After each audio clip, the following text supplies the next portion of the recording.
Governor Katie Hobbs is taking action on a data glitch impacting over 200,000 registered voters in Arizona. Yeah, she appointed 2 county recorders to conduct an audit on the motor vehicle department, the agency at the center of this registration controversy. So 12 News journalist Sean Rice has been following how this glitch happened in the first place. Sean?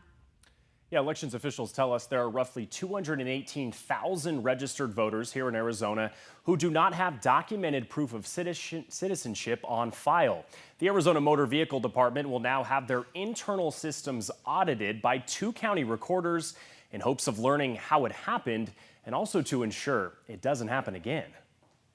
5%. It's the amount of registered voters here in Arizona who have not provided documented proof of citizenship to vote. I'm very, very surprised that it was that case. That number was much smaller until 12 News alerted elections officials of how Luke Lehmans became registered to vote. The longtime Arizona resident is not a citizen, but he erroneously checked yes to being a citizen when he renewed his driver's license 3 years ago. After I basically submitted the form, I never was asked for any proof of my citizenship. Elections officials say this happened because the Arizona Motor Vehicle Department's internal systems had been incorrectly marking people who got a driver's license before 1996 but renewed their license after 2004 as providing proof of citizenship when they actually never did. It sounds like after the election, we're going to be very busy.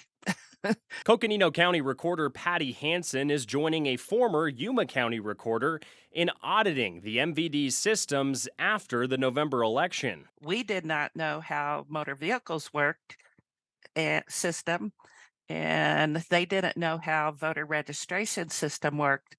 We're hoping to bridge that gap, knowledge gap, and come up with a solution that will work for everyone. Hansen suspects very few people fall into Luke Lehman's boat, where a non-citizen was able to get onto the voter rolls at a time where election security is widely discussed. My personal belief is you're not going to find people on the rolls that are not U.S. citizens. I've been doing election administration for 37 years and have never come across a case, in my own jurisdictions where I worked.